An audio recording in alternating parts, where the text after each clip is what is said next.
नमस्कार।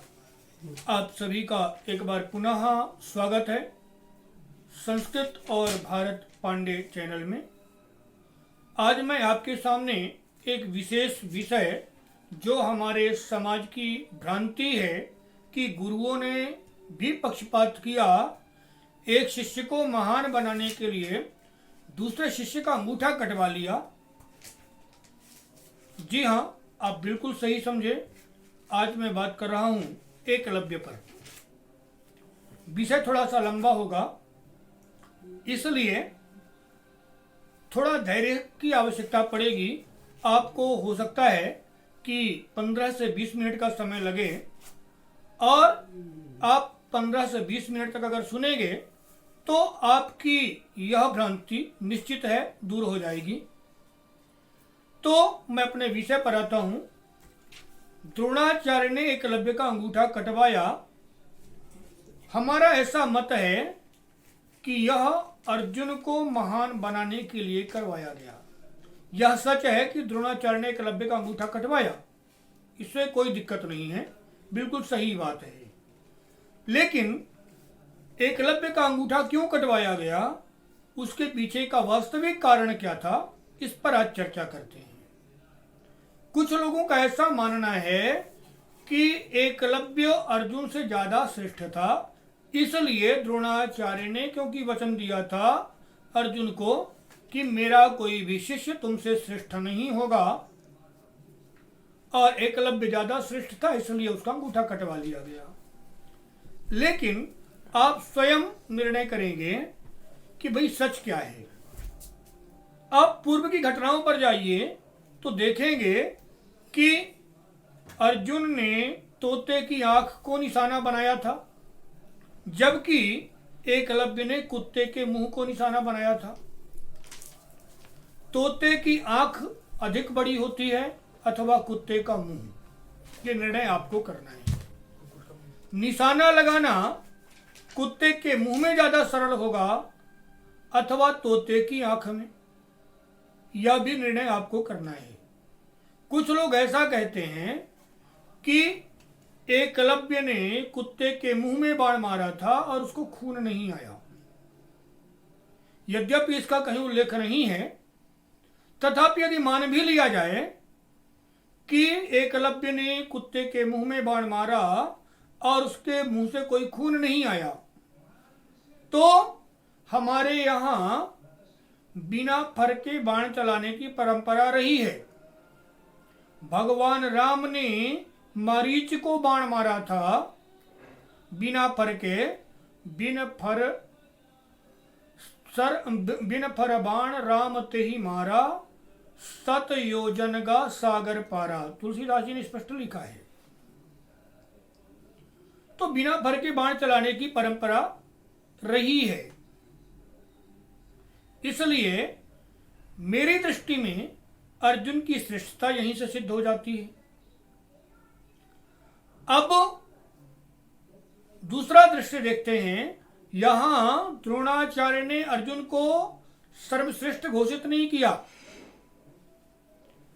जिस समय द्रोणाचार्य ने अर्जुन को सर्वश्रेष्ठ घोषित किया, उस समय की जो घटना थी, माने द्रोणाचार्य नदी में स्नान कर रहे थे।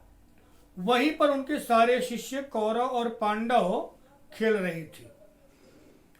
उसी समय नदी में द्रोणाचार्य जब स्नान कर रहे थे तो एक मगरमच्छ आता है और द्रोणाचार्य को पकड़ लेता है। नदी में हलचल की आवाज सुनकर के सभी शिष्य चिल्लाने लगते हैं, गुरुजी को बचाओ, गुरुजी को बचाओ। ऐसी परिस्थिति में अर्जुन ने मगरमच्छ को बाण मार करके और द्रोणाचार्य को बचाया। आपने यदि डिस्कवरी चैनल वगैरह देखा होगा या नहीं भी देखा हो तो स्वभाव की बुद्धि से देखें कि जैसे ही द्रोणाचार्य माने कोई मगरमच्छ किसी शिकार को पकड़ता है तो वह उलटता पलटता है ताकि दम घुटने से उसका शिकार मर जाए। तो स्वाभाविक सी बात है, मगरमच्छ भी अर्जुन से बाण मरवाने के लिए स्थिर नहीं रहा होगा वह भी कुछ करता रहा होगा, और द्रोणाचार्य मगरमच्छ के मुंह में थे तो वह भी बचने का प्रयास करते रहे होंगे। यानी ऐसी परिस्थिति में जब बाण मारा गया, सोचिए अर्जुन के सामने कैसी विषम परिस्थिति रही होगी कि वह बाण गुरुजी को भी लग सकता है, मगरमच्छ को भी लग सकता है, लेकिन कितनी सफाई से बाण मारा गया कि बाण केवल मगरमच्छ को लगा और गुरुजी सकुशल बाहर आ गए। यदि आपका कोई शिष्य ऐसी कुशलता दिखाता तो आप क्या कहते? अगर मेरा कोई शिष्य ऐसी कुशलता दिखाता तो द्रोणाचार्य ने जो आशीर्वाद दिया कि मेरा कोई भी शिष्य तुमसे श्रेष्ठ नहीं होगा, यह तो बहुत छोटी सी बात है, उसको हम और बड़ी बड़े आशीर्वाद देते। अर्जुन को द्रोणाचार्य ने कह दिया कि मेरा कोई भी शिष्य तुमसे श्रेष्ठ नहीं होगा। ठीक है, अब एक बार फिर से हम आते हैं जो ये कहते हैं कि एकलव्य को द्रोणाचार्य ने इसलिए नहीं पढ़ाया क्योंकि वह शूद्र था। इसका मतलब शूद्रों को पढ़ने का अधिकार नहीं था, ऐसा लोग कहते हैं। लेकिन एकलव्य का बैकग्राउंड देखिए, किसी एक व्यक्ति का नाम सुन करके या नाम लेकर के हम पूरे घटनाक्रम को नहीं समझ सकते। एकलव्य का जो परिचय है, 99% से अधिक लोग जो एकलव्य के पूजक हैं वह भी, और जो एकलव्य के विरोधी तो ऐसे कोई है नहीं, पर जो ऐसे आरोप लगाने वाले लोग हैं वह भी, और जो समर्थक हैं वह भी, 99% से अधिक लोग ऐसे हैं जो एकलव्य के माता पिता को नहीं जानते। एकलव्य के पिता का नाम हिरण्यधनु और माता का नाम सुलेखा था। प्रश्न यह है कि हिरण्यधनु करते क्या थे? तो हिरण्यधनु श्रृंगवेरपुर के राजा थे और साथ में मगध नरेश जरासंध की सेना के सेनापति थे। अब आप स्वयं निर्णय करिए, क्या जरासंध की सेना का सेनापति अनपढ़ होगा? यदि हिरण्यधनु को पढ़ने का अधिकार था तो एकलव्य को क्यों नहीं था? प्रश्न यह है कि द्रोणाचार्य ने एकलव्य को क्यों नहीं पढ़ाया? तो द्रोणाचार्य ने एकलव्य को बस नहीं, 5 पांडवों और 100 कौरवों के अतिरिक्त उन्होंने यदि किसी को पढ़ाया तो केवल अश्वत्थामा को, जो उनका खुद का लड़का था। अश्वत्थामा को द्रोणाचार्य अवकाश के समय में पढ़ाते थे। जब आप महाभारत अगर पढ़ेंगे तो समझ में आएगी बात। तो महाभारत में स्पष्ट उल्लेख है कि एकलव्य को द्रोणाचार्य अवकाश के समय में, यानी जिस समय भोजन काल होता था अथवा जिस समय रात्रि का सोने का काल होता था, उस समय क्षम्यताम अश्वत्थामा को द्रोणाचार्य ने उस समय पढ़ाया। अब एकलव्य जाता है और कहता है गुरुजी मुझे आपसे पढ़ना है। आप यूं समझिए कि आप एक शिक्षक हैं या गुरु हैं जो युद्ध विद्या सिखाते हैं। आपके पास पाकिस्तान के सेनापति का लड़का आकर कहता है मुझे भी आपसे सीखना है, क्या आप सिखाएंगे? मैं पाकिस्तान के सेनापति के लड़के से एकलव्य की तुलना इसलिए कर रहा हूं क्योंकि जरासंध का और कृष्ण का जो संबंध है वो कैसा है सभी जानते हैं। जरासंध कृष्ण का सबसे बड़ा शत्रु है और इधर कृष्ण कौरवों के सगे रिश्तेदार हैं। कुंती कृष्ण की सगी बुआ है। तो इसलिए यहां पर वह कौरवों के सगे रिश्तेदार मालूम होते हैं, सगे रिश्तेदार हैं। अब वो सगे रिश्तेदार हैं तो आप ये बताइए कि आपका, आज हम कहते हैं मित्र का मित्र अपना मित्र और मित्र का शत्रु अपना शत्रु, तो क्या रिश्तेदारी में ऐसा नहीं होता? इसलिए द्रोणाचार्य ने सीधा मना कर दिया। और वैसे भी उनके पास मजबूरी यही थी, उन्होंने एकलव्य को क्या इसके अलावा किसी को पढ़ाया ही नहीं, केवल कुरु वंश के राजकुमारों के अतिरिक्त कोई भी उनका शिष्य नहीं है। एक बात को ध्यान में रखेंगे, और वो भी केवल कुरु वंश के राजकुमारों के अतिरिक्त। नहीं तो कृष्ण भी अर्जुन के समकक्षी थे उम्र में, युधिष्ठिर से छोटे थे। तो कृष्ण भी पढ़ने के लिए द्रोणाचार्य के पास आ सकते थे, लेकिन कृष्ण पढ़ने के लिए कहां गए? संदीपनी गुरु के पास गए।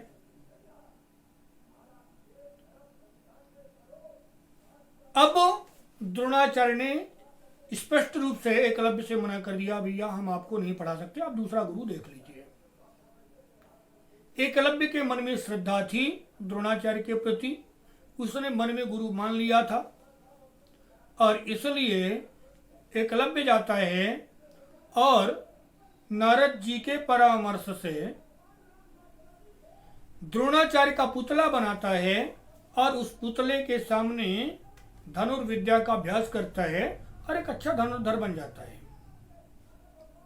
यहां पर कोई दिक्कत नहीं है, एकलव्य की भावनाओं पर कोई समस्या नहीं है, एकलव्य की योग्यता पर भी कोई समस्या नहीं है।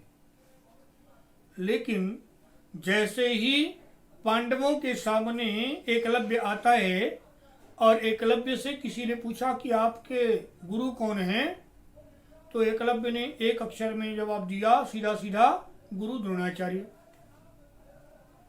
अब गुरु द्रोणाचार्य तो उन्होंने कह दिया, लेकिन उनके इतना कह देने मात्र से गुरु द्रोणाचार्य पर कितना बड़ा संकट आ सकता है।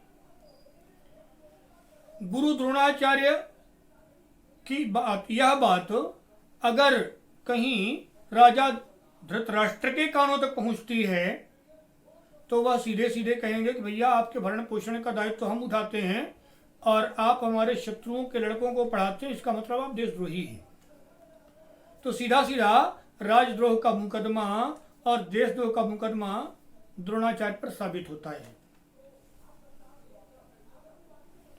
अब आप बताइए कि जिसके पास इतना बड़ा संकट हो, आज तो फिर भी देशद्रोह का मुकदमा उतना ज्यादा नहीं होता, लेकिन उस समय राजा के पास सर्वाधिकार सुरक्षित होते थे, और धृतराष्ट्र राजा भी नहीं था, सम्राट था। चाहे किसी भी भिखारी को पकड़ करके राजा बना दें या किसी भी राजा को भिखारी बना दें, यह उनके हाथ में था, और उन्होंने प्रमाणित भी किया है कर्ण को अंग देश का राजा बना करके। तो ऐसी स्थिति में द्रोणाचार्य के ऊपर सपरिवार फांसी की सजा, सपरिवार मृत्यु दंड, और एकलव्य को भी बख्शा नहीं जाता, उसको भी पूछा जाता भाई वो कौन है, उसको भी ले आओ, क्योंकि हो सकता है कि एकलव्य का पिता हिरण्यधनु जरासंध के सेनापति का लड़का हो, लेकिन यहां जो कौरव हैं उनके पास भी भीष्म पितामह जैसे योद्धा हैं जिनके पास इच्छा मृत्यु का वरदान है। तो इसलिए एकलव्य भी छोड़ा जाता ऐसा नहीं है, तो इसका मतलब दोनों ही राज्यों में लड़ाई की पूरी पूरी संभावना थी। और यदि द्रोणाचार्य ने एकलव्य का अंगूठा कटवा करके उस झगड़े को वहीं पर शांत कर दिया तो क्या गलत किया? आप अगर होते वहां पर एकलव्य, माफ कीजिएगा, द्रोणाचार्य की जगह में, तो मैं कहूँगा कि आपके सामने अगर ऐसी परिस्थिति आती है जिसमें आपके ऊपर देशद्रोह जैसा मुकदमा दायर होने वाला होता, तो गारंटी मैं देता हूँ कि आप एकलव्य से उसका अंगूठा नहीं मांगते, उसका पूरा हाथ मांग लेते अथवा उसका गला मांग लेते। शायद मैं भी यही करता। मैं केवल एक पर दोष नहीं देता। और इसलिए सभी से मेरा अनुरोध है कि ऐतिहासिक घटनाओं को पढ़िए, समझिए और सोचिए, फिर जाकर के कहीं निर्णय लीजिए। आज हमारे समाज में विधर्मियों का बड़ा बोलबाला है और उन्होंने हमारी ऐतिहासिक घटनाओं को, जो वास्तव में उनका न्याय कुछ और था, ऐसी घटनाओं को उछाल करके समाज को भ्रमित करने का काम किया है। कृपया विधर्मियों के षड्यंत्रों से बचिए और अपने आप को समझिए। आगे आकर के मैं आप सभी को इसी चैनल के माध्यम से विशेष जानकारी यह देने वाला हूं कि आप सभी ऋषि पुत्र, मैं ऋषि पुत्र इसलिए कहता हूं कि हमारे भारत में जितने भी पैदा हुए हैं, वैसे तो हम ये मानते हैं कि विश्व की प्राणी मात्र कश्यप ऋषि की संतान हैं, लेकिन जो कहते हैं कि हमारे पूर्वज बंदर थे, उनके रहे होंगे। मैं क्यों किसी के पूर्वजों पर उंगली उठाऊं? हो सकता है उनका कोई चिंपांजी गोत्र होता हो या गोरिल्ला गोत्र होता हो या लंगूर गोत्र होता हो, पर हमारे यहाँ जितने भी भारत में लोग हैं उनका एक गोत्र है और वह गोत्र किसी ऋषि का नाम है। आप उन ऋषि की संतान हैं। आगे आकर के मैं एक एक गोत्र प्रवर्तक ऋषि का परिचय आपको इसी चैनल से दूंगा।